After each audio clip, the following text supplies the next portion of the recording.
qabdu tokko hin jiru. Sagantaa biroo irratti dargaggeessa tokko gara sirraa qabadhee isinitti dhiyaadha. Keessaayyuu Iluu Abbaa Boraa wanti nama ajaa'ibsiisu keessaa iddoolee qabeenya uumamaa Oromiyaan qabdu keessaa Oromiyaan badhaafamte keessaa lixa Oromiyaa kan ta'an Iluu Abbaa Boraa ta'echaa. Iluu Abbaa Boraa akkan tan akka sala yookaan cilee gurraacha akka daa'immanniitti gabaa addunyaa kanarratti barbaadamu godina qaban keessa adda dureen dheeramu akkasuma immoo bosona guddaa Oromiyaa biyya saniifis Afrikaafis maqaa guddaa qabu sadarkaa yuuniskootti galmaa'e bosona yaayyoo of keessaa qabdi. Ozone depletion irratti parsantii guddaa hanga 78 resist gateetii yookaan immoo ofirraa control gateetiin faalama qilleensa addunyaa kanaa qubsama qilleensa addunyaa kanaa eega jedhameetiin bosonni eegamu bosonni yaayyoo godina sanitti argama. Waa hedduu godina san keessa jira. Kanaaf maaliif akka ijoolleen Iluu Abbaa Boraa ijoolleen mattuu sooshaal miidiyaa irraa dhabamanii fi akkasuma immoo ilmaan Oromoodhaa waa'ee isaanii maaliif akka kan dubbanne gaaffiin adda addaa barreeffamaan argeen jira. Kanaaf ijoolleen Oromoodhaa sooshaal miidiyaa fayyadamtan qomoo keessan ijoollee Iluu Abbaa Boraa keessaayyuu qubsama uumamaatiin naachuraal riisoorsiidhaan godina of danda'e godina humna guddaa qabu ga'umsa guddaa qabu diinni kophandeeffatee nyaachaa jiraachuun mala kanaaf qomoo kennallee hubachaa jechaadha. Yeroo hedduu waa'een dubbatamu waa'ee jiddu galeessaa fi arsiidhaa walloo waa'ee kana jecha Iluu Abbaa Boraa dagatamteerti jecha qabeenya guddaatu garasitti dagatamaa jira. Sooshaal miidiyaa irra warroonni dalagdan ilmaan Oromoodhaa hayyoonni Oromoodhaa beektonni Oromoodhaa barataan Oromoodhaa barsiisaan Oromoodhaa waa'ee Iluu Abbaa Boraa dubbachuu danda'uu qabdanii barreessuu danda'uu qabdanii maaliif qabeenya guddaa godinoota Oromiyaa keessaa qabanii fi leecala uumamaatiin lafa badhaafamte keessaa adda dureen dheeramte jechaadha. Kanaaf ijoolleen Oromoodhaa kanneen biyyoota adda addaa jirtan keessaayyuu sadarkaa adda addaa keessa jirtan irratti hirmaattanii yaada kana akka jajjabeessitan abdiin qaba. Itti aansuudhaan ammas keessaayyuu ijoolleen Oromoo kanneen sochii adda addaa gataa jirtan keessaayyuu yaadota positive awareness qabatanii ilaalcha positive awareness yookaan jedhu nama kamiifuu mirga isaa bitaa isaa eeganiitiin garuu ammoo positive awareness-dhaan karaa yaada ilaalcha gaariidhaan ilaalcha namummaatiin humanitiidhaan namoonni hojjechaa jirtan hundi keessanuu galatomaa jechaadha. Keessaayyuu namoonni adda addaa yoo fakkeenyaaf waa'ee naannoo keetii dubbatte keessaayyuu tobbee darbe kana keessa wanti hin taajjabe keessa lafti Baalee jedhamtu hin jiru, godinni Baalee jedhamu hin jiru, yeroo hedduu wantoota jedhamantu jira jecha. Ajandaa san ijoolleen keenya hedduun baratanii jiranii dhiisaniitumaan bira darbaniitumaan ilaalaa jirra jecha. Ajandaan akkasii ammallee taanaan dhufe taanaan hin keessummeessinu jecha. Abbaan fedhe Baalee hin jirtu jechuu danda'a. Abbaan fedhe waan fedhe jechuu danda'a. Nuti immootu jiraachuu kenna hojiidhaan agarsiisaa irra jecha. Kutaa Oromiyaa keessaa kutaa of danda'ee fi kutaa seenaa guddaa qabu fi kutaa maqaa guddaa qabu akka ta'e seenaa ragaa ba'an osoo hin taane jecha. Kan akka Hayyi Adam Saaddoo, Koloneel Aliyyi Sirree, Koloneel Huseen Bunee, kan akka Waaqoo Guutuu, kan akka Aishaa Mamaggadaa Qaalluu, gootonni kun godina kana keessaa ba'e jecha. Kanaaf hanguma fe'illee abbaan fedhe waan fedhe yoo jedhu agoboraan of jalatti nu qabatanii maqaa kana balleessuudhaaf warroonni socho'aa jiran jiru warroota akkasisan ni balaaleffannaa. Kanaafuu hojiidhaanis jiraachuu keenya isin garsiisaa jirra. Jiraachuu keenya mootuu kan agarsiisan keessaa kan akka sochii qeerroo Baalee akkasuma haftee gaaddisa Dhombir jiraachuu keenya agarsiisanii jiranii hirkattummaa malee jiraachuu akka danda'an agarsiisanii jiran jechaadha. Galatoomaa jennaani. Kanaaf hordoftoota madda walaabuu broadcasting keessaayyuu waa'een madda walaabuu namoonni isiniin galii yoo jira. Magaalaa keenya kuffisu malee magaalaa keenya nu fayyadu waan hin taane kanaaf manguddoota akkasii kan kallattii adda addaatiin kiyya ta'aa qofa irratti xiyyeeffatan san fuuldura dhaabbachuu danda'uu qabna jechaadha.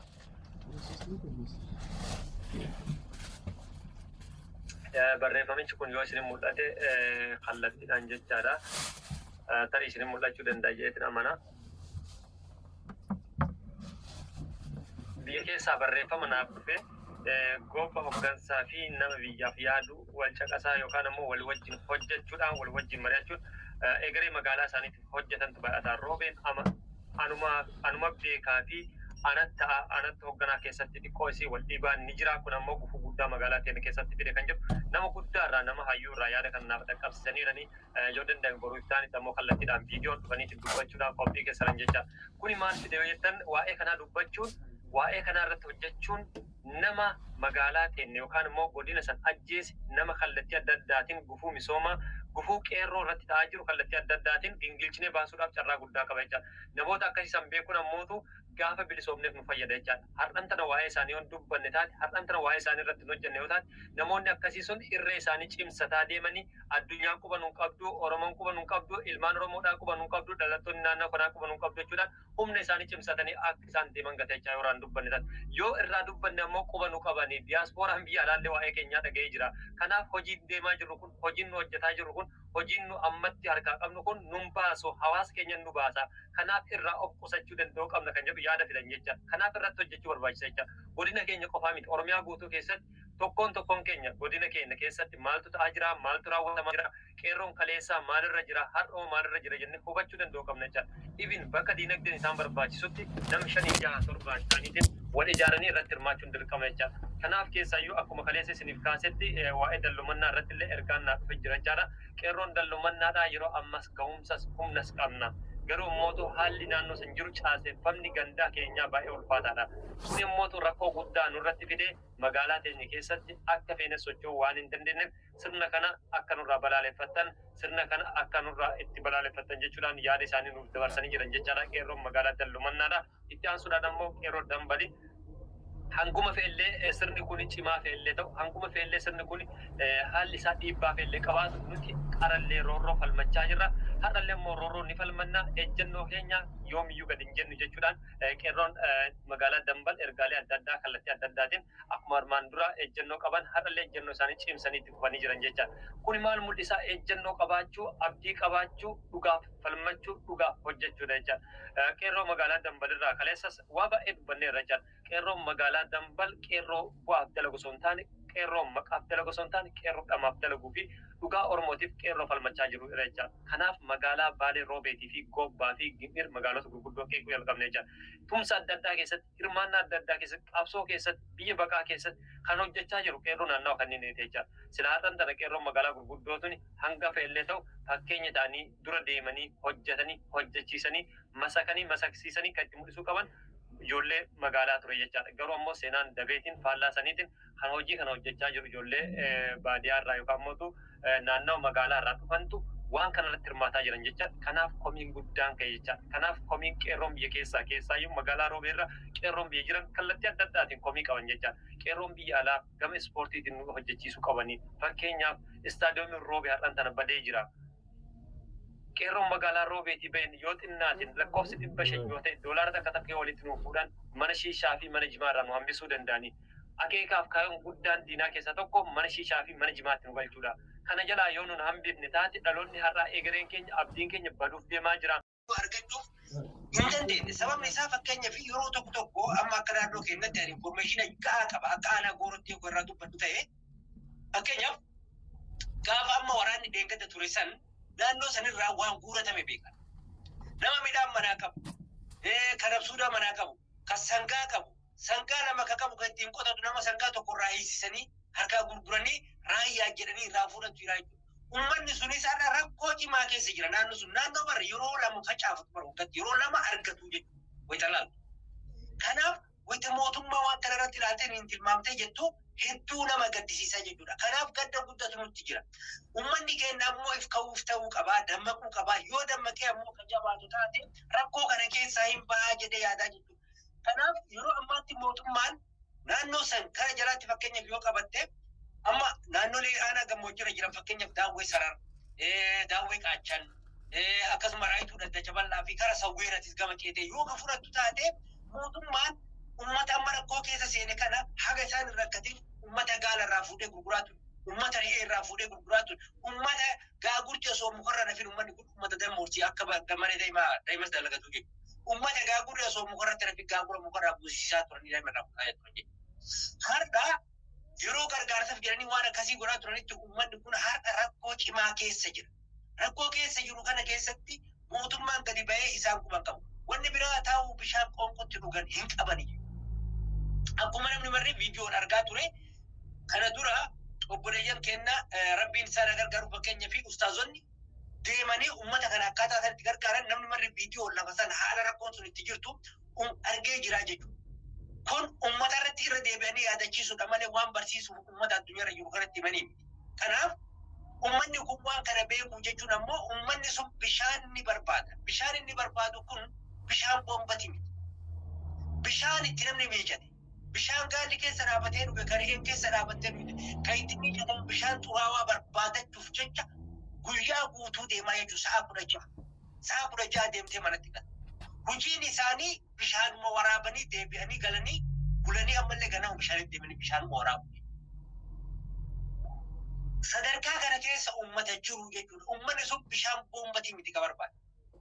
Kan inni barbaade goma bishaan jedhu fincaan illee asoo ta'e homa bishaan jedhu afaanitti dhugan dhaban jedhu. Wayita kanaan wal bira qabdee ilaaltu biyyattiin sun maal keessa jirti? Uummanni kun ammoo uummanni rakkate ammoo gara biraatti deemuu danda'a. Fakkeenyaaf gara biraatti deemuu danda'a. Kana itti dhumu ta'a. Akkuma itti aanu kara dalloolee irraa dubbadhaa mee wanta bakki yoo qabaate asirratti ati yaada kan kee.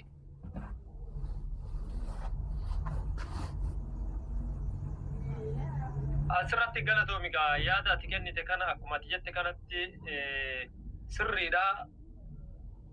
Raayituun yookaan gooroon akkuma beekamtu keessaayyuu qabeenya uumamaa godinni kamuu hin qabne keessaayyuu absuudaa isa jedhamu san jechaadha.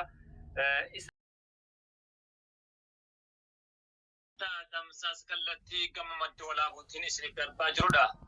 Ijoolleen biyya Saudi Arabiyaa jiran guyyaa har'aa hammeenyi guddaan irratti raawwatamee jira. Kanaaf gaa ilmaan Oromoo addunyaarra jirtan kallattiilee adda addaatiin yaaddota adda addaa akka nuuf kennitan abdiin qaba. Hello, mee asirratti shamarreen takka nuuf bilbiltee jirti yaada akkamii dabarsiti? Hello. Hello. Ayyee salaamu alaikum.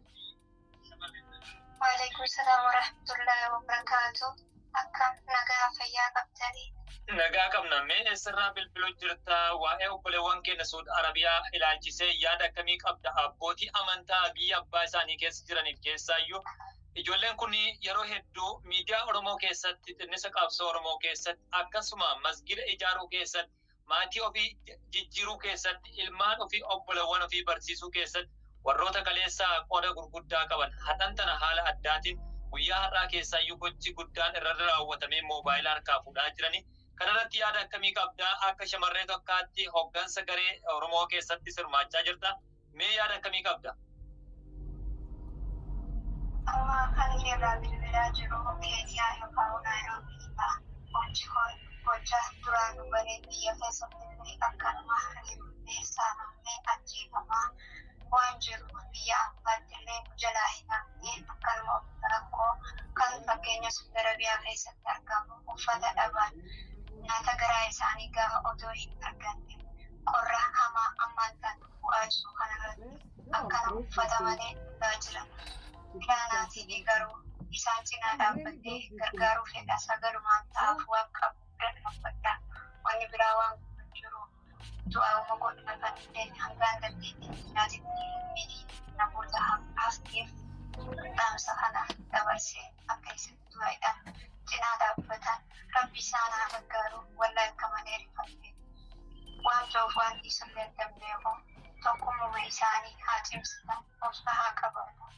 Mana sabri rabbi ani kanneen yoo obsan isaanii baana biyyi keenyaaf nuuf bilisoomti digallaa lubbuuni uumama argitan biyya garaagaraa irratti argamna sammuu kanatti hamma ilmaan yookaan obbolaan koo Saudii keessa argamu anillee akkasuma eessuma tokko mana hidhaa keessaa qaba isa bichaa osoo ta'in ilmaan Oromoo achi keessatti argamu hundi isaanii obbolaan kiyya aan eessuma manaadha tiyya. Isaan dhiiraa hambara hin jiru isaan hedduu jaalladha. Wallahi jira hedduu keessa galeedha waan dubbadhuuf waan dhiisullee hin beeku. Du'aayii godhaa fi waan biraa waan jiru hin beeku. Egaa kan dhageeffachaa turtan shamarree Oromoo akkuma eenyutu biyya baqaa keessa jiraachaa obboleewwan ofiitiif sagalee ta'aa jirtudha. Keessaayyuu akkas jechuun ergaa dabarfatte anis eessumaan achi keessaa qabaa. Eessumaa haa ta'u malee kan achi keessa jiran hundumtuu ilmaan Oromooti obboleewwan kiyya qomoo kiyya jechuudhaan yaada isii dabarsitee jirti. Mee egaa abbootii amantaa kan biyya jiraniif ustaazota jaalattu ergaan ati dabarsitu jira taanaan kallattiidhaan dabarsi. Viidiyoon kun dookumantarii seenaa galfata seenaa keessatti galmaa'ee ta'a waan taateef mee yaadni hayyoota Oromootiifis akkasuma abbootii amantaa biyya jiraniif dabarsitu yoo jiraatu carraa siif hin kenne nama biraatiif ittiin dabarsa. Hayyee kan biyya hafaa kan biyya keessatti ustaazaa jabbaamachaa hedduudha ustaazonni sheekota ulamaa.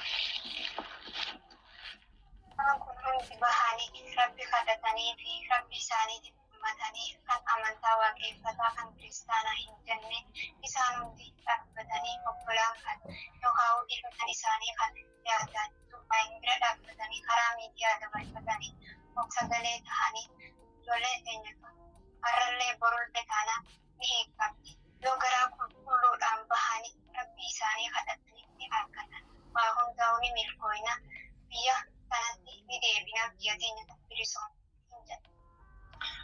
Hedduun galatoomi gaamee keessayyuu Keeniyaa keessatti ulamaan gurguddaan ustaazonni gurguddoon keessatti argamanii hedduminaan argamanii ergaalee isaaniifis kallattii adda addaatiin akka dabarsitu abdiin qabaa waan yaada nuuf kenniteef maqaa MWtiin irraan deebinee galatoomi siin jenna. Duraan fagaatinii nu cinaa dhaabbadhu sagalee ilmaan Oromoodhaa haa taanu siin jedha. Ani qopheessaan sagantaa obboleessi kee Falmataa Rorroo akkasuma obboleessi kiyyaa abdii wajjin ta'uudhaan yaada kanarratti hirmaataa jirra. Galatoomi.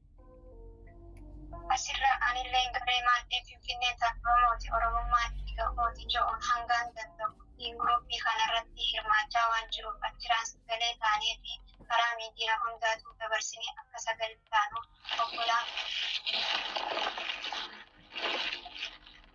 sagalee taatu baleeyyan keessanii cinaa dhaabbataa hirmadhaa fi ustaazonni gurguddoo akkasuma warreen amantii keessan obsiniichaa waan asirra nadheessitee obboleessa Falmataa galatoomii. Atis galatoomii yoo irratti sagalee uummata keenyaa ta'uu barbaadan peejii kanarratti wanti hundinuu asirraa'ee waan jiruuf kallattiidhaan liinkii ergee sa'aatii boqonnaa keetiitti Finfinneen kan keenya kan jedhu miseensota kee qabattee yaaddota irra kennisiisuu dandeetta. Gama teeknikaatiin obboleessi keenya anis gargaarree wal wajjin imalla rakkinaa miti galatoomi siin jedha. Hayyee galatoomii. Eeyyangaa kan dhageeffachaa turtan obboleettii keenya yeroo kennaa turte mee asirratti yaada akkamii qabda? Haalli jiru maal fakkaata? Oromoon yeroo ammaa biyya san keessa jiran haalli jireenya isaanii baay'ee ulfaataadha. Mee asirratti yaada akkamii qabda? Illee yaada nuu kenni namoonni adda addaas yaada barreeffamaan ergaa jiran. Maaltu fakkaate baqattoonni Saudi Arabiyaa rakkoo hedduu dandhamaa jiranii warreen mana hidhaa keessa jiranii fi warreen akka carraa ta'ee mana hidhaa hin jiran. Akkati walaloon ijoollee mana hidhaa erganii isaanis dhaga'uutti jiranii waa'ee biyyaa jetti namni biyya hin qabne kabajaan argatu biyya ormaa diinaa hundi sirrifatu biyya ormaa diinaa hundi sirrifatu biyya jechuun haadha haatis lama jirtu boottus kophaa keetii firaa waliin gartu boottus kophaa keetii firaa waliin gartu jiruun baqattummaa yoom jireenya ta'ee gabrummaa dadhabee beekaan biyyaa ba'e gabrummaa dadhabee beekaan biyyaa ba'e jiraachuudhaaf jedhee laga hin ceene jee jiraachuudhaaf jedhee laga hin ceene jee beelaaf dheebuuf jedhee meeqan lubbuu dhabe seenaa dhugaatirraa kan arge katabe seenaa dhugaatirraa kan arge katabe waa hunda dubbattu garaatu nanaha ahii lammi kan koo maalkoo isinii taha meeqatu gaggabee ciisa gaara keessaa dhakaa wal fakkaatee ilmaan haadhayyeessaa dhakaa wal fakkaatee ilmaan haadhayyeessaa. Yaa Rabbi nu baasi rakkoo kana keessaa yaa Rabbi nu baasi rakkoo kana keessaa akka jetti falmataa kenna walalooni inshallah waa miti isaan illee qilleensarra oolchinee fi Rabbi achi keessaa isaan haa baasu akka hidhamanitti nafan akka kufanitti hin hafanii jedhan akka rafanitti hin du'an. Eeyyangaa atillee biyya isaan keessatti argama sagalee uummata keetiif kan taate galfata diinaa keessa galmooftee jirta. Hawaasni Oromoo addunyaarra jirtan kan doktoraa fi piroofeesaraa abbootiin qabeenyaa abbootaan amantaa ilmaan keessan biyya Saudi Arabiyaatti dabni diinaa irra geggeeffame har'an tana pilaastika uffachaa jiraniif sagalee akka taatan abdiin qabna. Galfanni seenaa ilmaan Oromoo kaleessaa tumsaa qabsoo Oromoo keessatti kaasan dhugaa dubbachuuf biyyoota Saudi Arabiyaa kana keessaa tokko lama jechuudhaan jalqabe. Jaarraa 18ffaa keessaa ilmoo qilxootiin qabeenya biyya Yamanitti horateen qabsoo Oromoo xinnisa keessatti nama hirmaachaa guddaa qabu keessaa tokko ilmoo qilxooti. Har'an tana faana ilmoo qilxuu buudhaan ijoolleen biyya Saudi Arabiyaatti argaman yeroo biyyi keenya beelaaf kufte, yeroo biyyi keenya dheebuudhaaf kufte, hawaasa bira dhaabbatee hirmaannaa seenaa galmeeffataa turee fi qarshii miliiyoonotaan tilmaamaman uummata keenyaaf hirmaachisaa ture. Jijjiirama bara 2018 biyyuma Itoophiyaatiif dhufe keessatti yeroo uummanni keenya daangaa irraa miliyoonaan buqqa'e halkan tokkotti qarshii miliyoona 5 ol guuruudhaan hawaasa dorgomaa tokkollee hin qabnee fi gumaacha seenaa keessatti seenaa gumaa galfatanidha. Marreegaa abbootiin amantaa, hayyoonni, piroofeesaroonni ijoollee keessan kanaaf sagalee ta'uun fedhii osoo hin taane dirqama. Nuti hundinuu kallattiidhaan keessaayyuu pilaastika isaan uffatan kan uffachuudhaan dirqama Oromummaa fi sabummaa akka ba'an abdiin qaba. Waan nu hordoftaniif galatoomaa. Qophiin keenya itti fufaa. Kana wajjin turaa jiru obboleessi keenya biyyuun Saudi Arabiyaa keessaa yeroo ammaa kana haala kanaan rakkoo obboleewwan isaa guyyaa haadhaa isa biraa qabamte ilaalchisee yaada dabarfataa jirudha. Mee asirratti itti fufii sagantaan keenya itti fufaa. Viidiyoon kun galmee seenaatii anaaf siifillee galmee seenaatii. Guyyaa boruu viidiyoon kun nama hedduu bira dhagaa amman tana halkanii sababa halkanii irraa jechaan nama bira gahuu hin danda'u. Kanaaf qophiin keenya itti fufee jira. Atis sagalee kan ta'aa jirtu bor obboleewwan keetiif galfata seenaa galfataa jirta. Namni galfata seenaa kan galfatu dinagdee qofaanii miti. Sammuu keenya improve goonee, sammuu keenya invest goonee wal wajjin haasofnee, wal wajjin mari'annee rakkoo keenya wal wajjin yoo boonne nurraa bareeda waan taateef ijoolleen kun bara 2016 bara 2017 qarshii miliyoonotaan tilmaamamu hawaasa keenya keessaayyuu gammoojjii biyya Harargee keessaa buqqaan irratti hirmaatanii nama seenaa gurguddaa qabanii kanaaf lallaba kana dabarsaa jira. Mee namni nu bilbilee jira. Hello.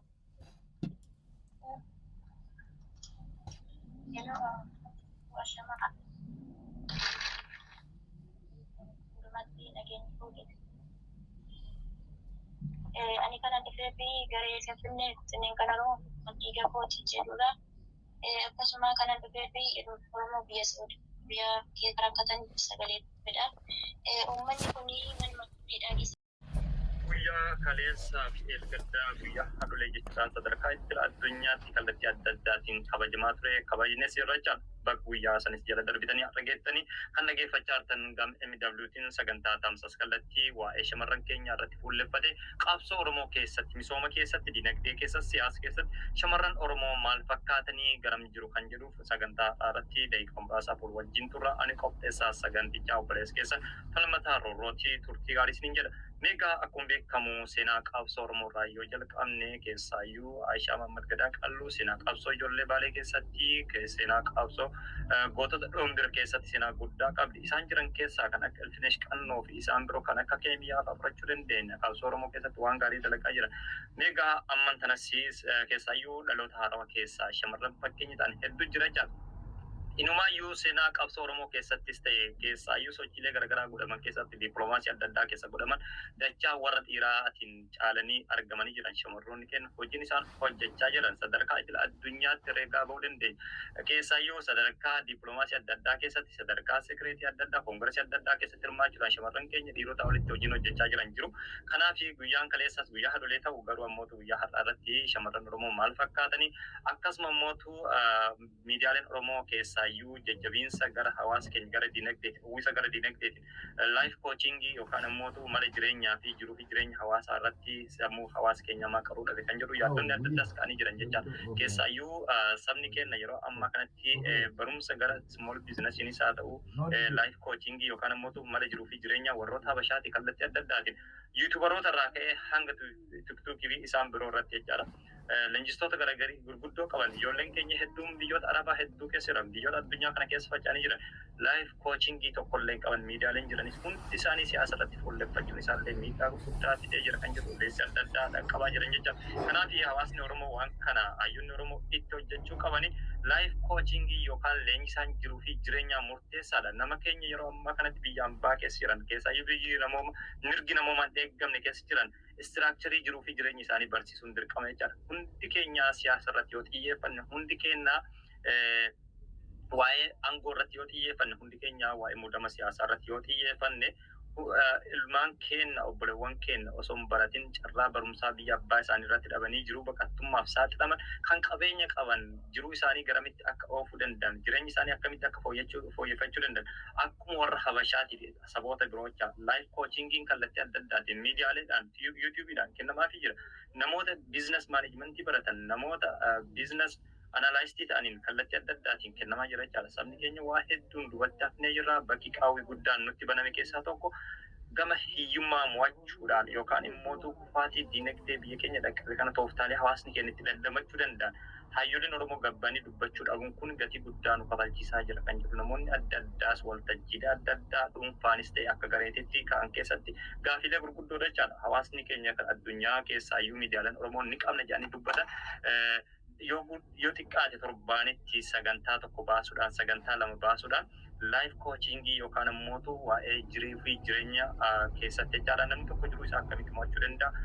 Fakkeenyaaf Dr. Sa'aadaa Muktaar Oromiyaa irraa yeroo hedduu gama YouTube chaanaalii isiitiin waa'ee life coachingii kanaan wal qabatee entrepreneurii yookaan immoo business administration yookaan business management wantoota adda addaa kan of keessatti dabalatan reakshinii gaggaarii fitti sun qofti gahaa miti gara miidiyaatiin miidiyaa Oromootiin miidiyaalee Oromoon qabdu gurguddaa keessaa sagantaan baamee dhimma kanarratti yoo hojjetame taate lammiin keenya diinagdeen ijaarama diinagdeen ijaaramuun qabsoo Oromoo keessattis ijaaramuu keessaa qooda guddaa waan ta'eef hayyoonni keenya aktiivistoonni keenya leekchararoonni gurguddoon piroofeesaroonni gurguddoon dipaartimentiin keessaayyuu ikoonomiksii ilaallatu hundi isaanii garanatti ba'anii yoo hawaasa keenya sammuu isaanii appideet hin goone kufaatiin gurguddaan dhala har'aa qabuuf deemaa jira. Kan mallaqa qabu akka itti mallaqa itti fayyadamu yoo kan hin barsiifne taate kan mallaqa dhabe ammoo mallaqa akka itti argatu yoo kan hin barsiifne taate maaltu dhufaa fi maaltu ta'a tilmaamuun nama dhiwachaa. Kun ammoo hojii caluma jedhamee haasamu osoo hin taane hojii piraaktikaalii reakshiniyaan dalagame nama keenya roodmaappii jiruu fi jireenya irra kaa'uun barbaachisaa jira. Biyya keessaa diinagdeen dhiibamnee jirra, biyya keessaa siyaasaan dhiibamnee jirra.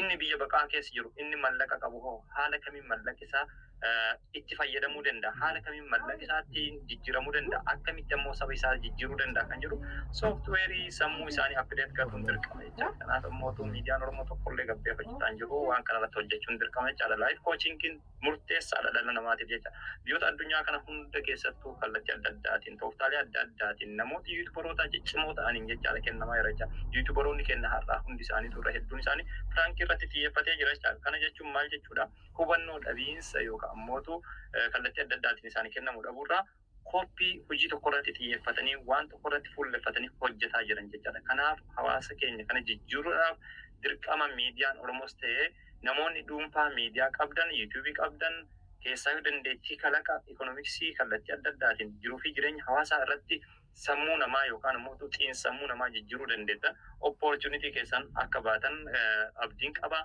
Maaliif? Haatan kanatti lammiin diinagdee qabu kabajaa qaba. Maaliif bu'uura qabsoo keessatti diinagdee yoo qabaanne kufaatii gurguddaa qaba. Waan ittiin diin ofirraa qolattu, waan siyaasa san ittiin bittu, waan siyaasa san ittiin boojitu qabaachuu qabda, diinagdee qabaachuu qabda. Dippiloomaasii dalaguudhaaf sabni diinagdee hin qabne kufaatii gurguddaa isa qaba. Fakkeenyaaf mootummaa keessa yookaan miti mootummaa keessaa namoota hojjetan, namoota ijoo ta'an. Baalee fi Arsiidhaa fi walumaa gala Arsii gamaa gamanaa kana agartee komando Hararge. Kunniin lamaan dammaqee ka'uu qaba ofirraa. Yoo kunniin dammaqee hin ka'ini wallahi dhumaatiin teenya dhumaatiin ganaati muftii waan jedhu qaba Ahmed. Egaa akkuma jette keessaayyuu hawaasa keenya naannoo Harargee Baalee fi Arsii keessatti kaleessa gootonni hedduun biqilanii jiranii qabsoo godhamaa ture keessatti wareegama gurguddaa kafalanii jiranii dhuguma dubbachuuf akkuma Dr. Milkeessaa miidhagaa dubbatanitti istiraateejiin guddaan uummata Oromoo kana addaan qoqqooduudha sobaan burjaajessanii bituudha jedhamee jira. Caffee Oromiyaa keessatti haalli ta'aa jiruu fi haalli argaa jirru keessaayyuu yeroo rakkoon jirutti yeroo hawaasni keenya beeleetti Booran irraa namoonni dhaqan yeroo gaafiin gaafanne ture. Baalee irraa yeroo dhaqan Caffee Oromiyaatti gaafiin gaafanne ture.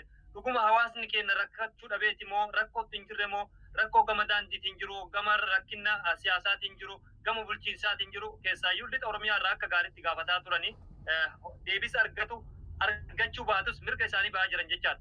Namoonni Caffee Oromiyaa bakka bu'aniitiin godinoota keessaayyuu kibba Oromiyaa Harargee dabalatee Baalee fi Boorana akkasuma naannoo Shaggar kanarra namoonni hirmaatan kun gaafii maa gaafachuu dhaban jettee yaadda. Maaliif furmaanni kan dhufu yeroo hedduu gaafii tattaaffii nama bakka bu'ee deemu waan taateef rakkoo jiru gama diinagdeetiin gama siyaasaatiin jiru kana mee maaliif dubbachuu dhaban jettee yaadda? Wallahi baay'ee ulfaata waan dubbachuu dhabaniif maal seeta yoo abbaan iyyate ollaan namaa dirmataa jedhanii beektaa waan isaan cal'isiisu ka wallahi beekuu hin dandeenyu waan cal'isiisin jira uummata kana garuu cal'isuun ani amma isaan qofatti dhukkuba hin qabne taate uummatuma Oromoo maratu cal'isaa jira uummanni Oromoo gadi ba'ee bakka jiruun waraana adda bilisummaa Oromoo bira dhaabbateeti waan kana dammaysee itti fufuu qaba waan jedhu qaba kanaaf agartee warri cal'isanii waan isaan cal'isiise ka beekuu hin dandeenyu beektaa waan isaan cal'isne waan cal'isaniif qabanii nama kana garaa isaa bashitee keessa beekuu hin dandeettu waan namni cal'iseef so waan cal'isaniif ni beekanii isaanii Jamal jidduudhaan bilbilaan yaada nama nuu kennaa jiru jira karaa irra imalaa jirra jaani. Meeqa eessarraa bilbiltoo sagantaan tamsaasa kallattii keenya MW irraa yeroo ammaa kana dabarsaa jirra. Sagantaan keenya kan irratti fuulleffatu ajjeechaa garmalee keessaayyuu qaala'insa jireenyaallee biyya keenyatti jiru kanaan wal qabatee adda mariirra jirra. Mee asirratti yaada akkamii qabdu? Imalarra jirra jechaa jirtu sagantaa keenya irratti yaada qabdan. Hedduu galatoomaa carraa kanaa kennuu keessaniif akkasuma Jamaalis sabboona Oromoo hedduu galatoome asitti dhiyaattee yaada bilchaataa qabsaawaa dhugaa asirratti dhiyaattee ammallee osoo qabsoo lafa kaayin kanarratti hirmaachuun gaggee galanni gaggee bilisummaa siin jedha akkasuma uummata keenya ka daawwatu xiqqaa guddaa galatoomaa jedhaanii sheerii walii godha yaa ilmaan Oromoo wanti ilmaan Oromoo bakka maratti du'aa jirtu wanni kun argitee waan barbaachisaa ta'e nama laalina sheerii godhaa nama kuma lama fixa wayitaama osoo waa'ee hundaane haasofne as deebitanii argitee sheerii gootan ilmaan Oromoo dhumataa jirtan kuma xiyyetti san bakka jiran marattuu kun harca'aa jiran ilmaan Oromoo du'aa jiran dhiiroo sheerii walii godhaa bakka maraa lakkabsiisa gaafii ati na gaafatte irratti waqti deemuu taate akkuma tuu beektuu ilmaan Oromoo kutaa 11 keessatti kun akkanatti fitaa jiranii maaliif yoo jettee kun argitee wal dhabiinsaa fi wal dhagiinsa dhabiinsa namni keenya wal dhagaa jiru bakka jirutti amaarri har'a nafteenyaa kottu duudaan Abiy Ahmed wajjin afaan tokko ta'ee ilmaan Oromoo geessisaa jira jechuudha. Kanaafuu argitee Oromoon bakka maratti duutti kun har'a agarti dubartii shamarran ajjeesaa jiran ilmaan xixiqqoo ajjeesaa jiran maanguddoolee ajjeesaa jiran kuni maali dadhabummaa nu qabnu nurraa dhugaa rabbii yoo ka dubbatu jechuudha ilmaan Oromoo walii wajjin daawwannu ka du'aa jiru dhiqaa guddaa ajjeesaa jiran daawwachaa jirtan ka'aa dubbadha profeesarri ka Ameerikaa jiruu fi ka biyya Arabaa jiru ka Awurooppaa jiru dubbadha salaamu salfii ba'a akkuma duraan baatanitti wanni nu bilisummaa nu baatee jiru bilisummaa baay'atanii taa'ina ka'aa harka wal qabadhaa Ina siritti as deemaa jiru kan ofirraa dhuunga. Galatoome baay'ee santa barfachuu barbaade. Meeqa yaada nuu kennitanii irratti amman tanas gaafiin isinirraa qaba keessaayyuu qabsoo geggeeffamaa ture keessatti diyaaspooraan shamarran Oromoodhaa Minisootaa irraa akkasumas kutaa magaalota adda addaa kan akka UK Awustiraaliyaa irraa seenaan gurguddaan galmaanii turanii dhuguma dubbachuu fi uummanni Oromoo qabsoo godhaa ture kana keessatti dadhabe osoo hin jedhini qabsoo godhaa ture. Biyyoota hedduu yoo argine tattaaffii qabsoo godhaa turan abdii kutannaadhaan yeroo gabroomantu mul'ata. Uummanni Oromoo ammas biyya alaa jiru keessaayyuu diyaaspooraan wixxirfachaa jira jechaadha. Hoggansi biyya alaa jiru kaleessa Jawaar Mohaammed namoonni hedduun qubatti qabanii qeeqaa turanii Jawaar Mohaammed sharing of power irratti hanqina qabaa nu hammachuu irratti carraa nu kennuu didiyanii qubatti qabaa turan. Har'an tanaayyee eessa jiru namoonni akkasii kaleessa Jawaar Mohaammed qeeqaa turan namoota hedduu ture keessaayyuu piroofeesaraa fi doktora warroonni ofiin jedhan.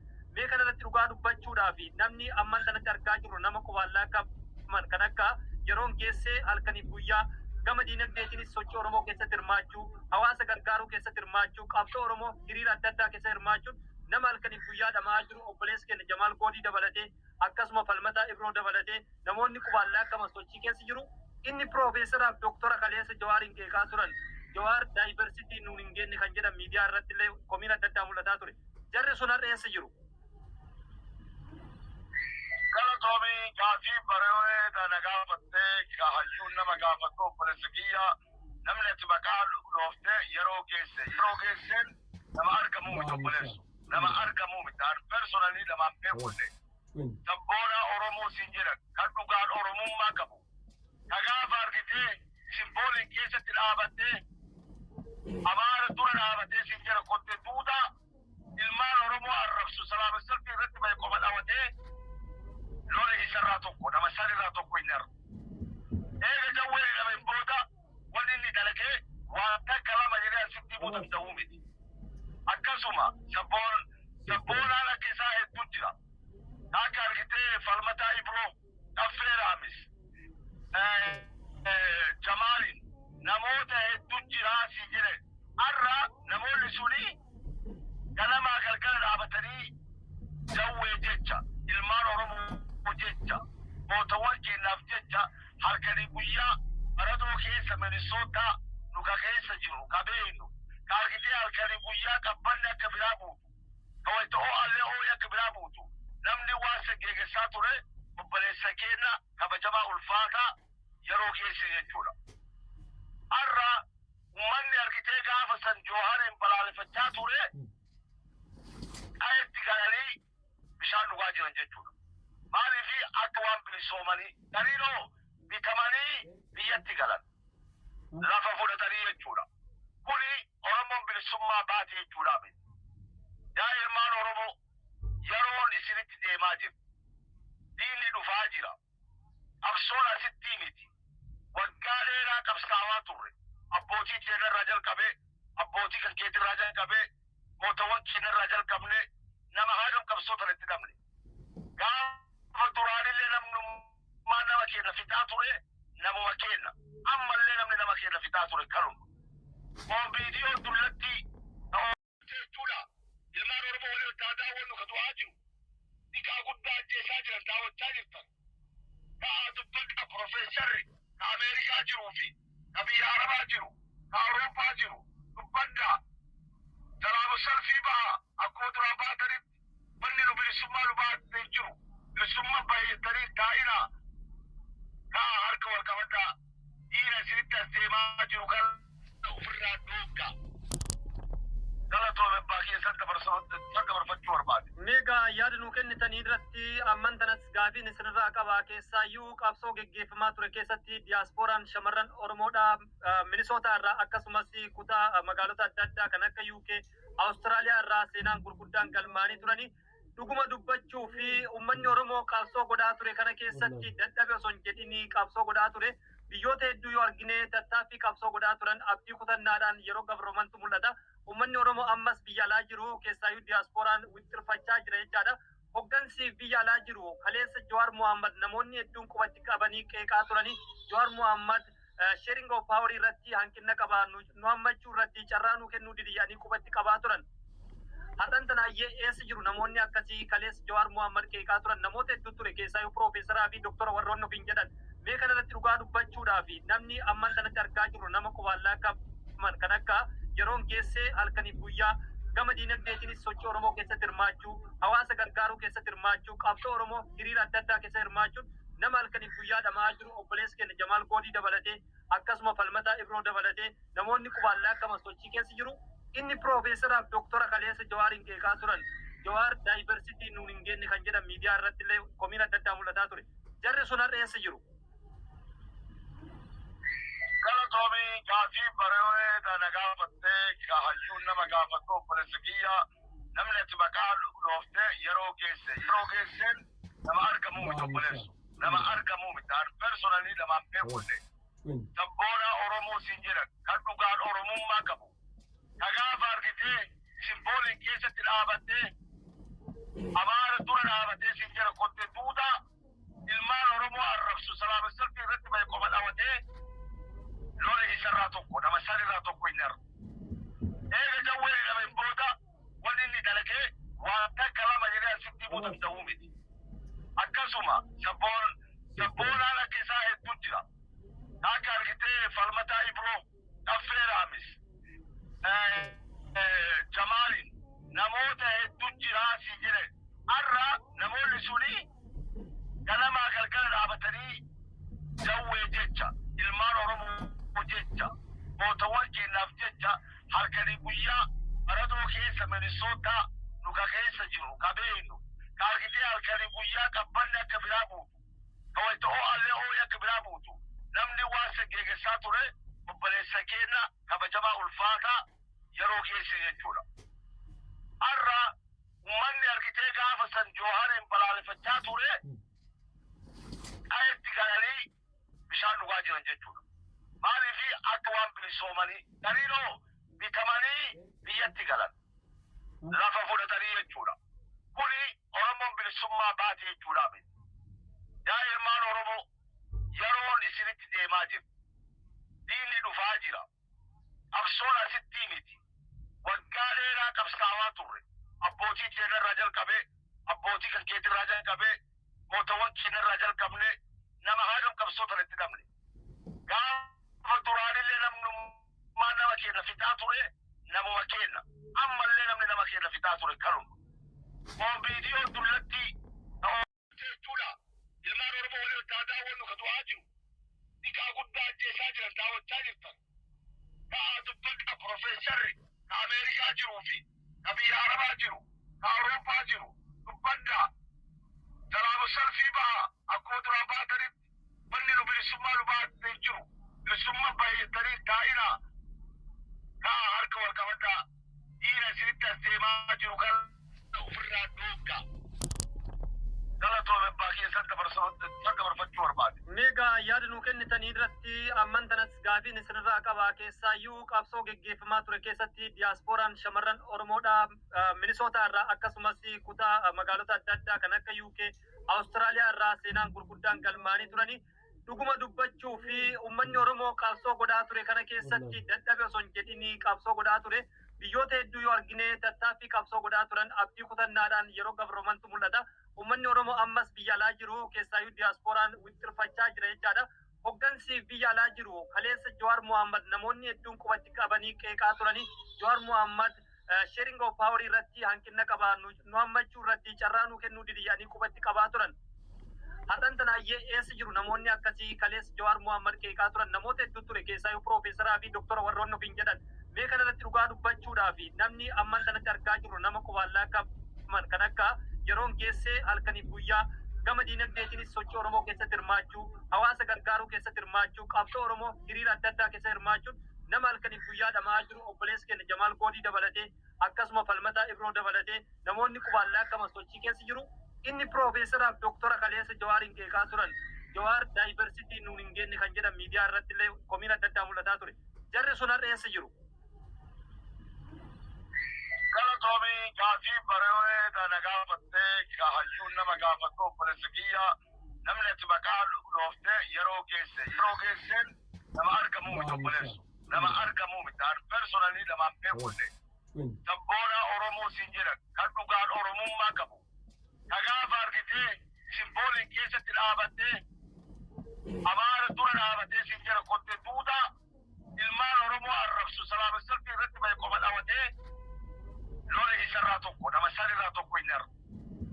Eega jawweeri nama hin booda wanni inni dalagee waan takka lama jedhee asitti himuu danda'uu miti. Akkasuma sabboonaan akka isaa hedduu jira. Akka argitee Falmataa Ibroo, Dhaffee Raamis, Jamaaliin namoota hedduu jiraa si jedhe.